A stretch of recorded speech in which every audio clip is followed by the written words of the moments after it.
Hey guys, it's Abby within the garage, and today we're taking a look at the third brake light wheel mount from RaceSport for the Jeep JL. This is great for adding extra visibility to your Jeep, and it looks pretty cool too. This product provides a fast brake warning for anyone driving behind you, and especially those that might be following a little too closely.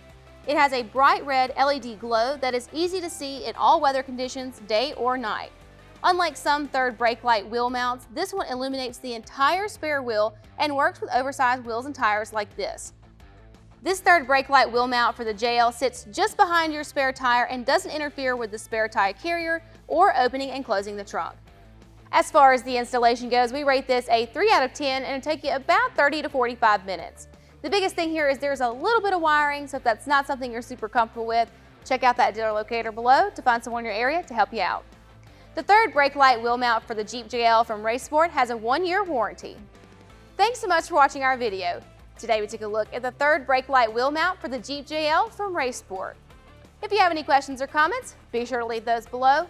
Also check out that description below for product information and numbers, as well as a link to our dealer locator where you can find a dealer near you who would be more than happy to help you with the purchase or installation of this product. If you liked the video, be sure to give us a thumbs up. And don't forget to subscribe so you never miss when we post new videos. Thanks so much for watching again. This has been Performance Corner in the Garage.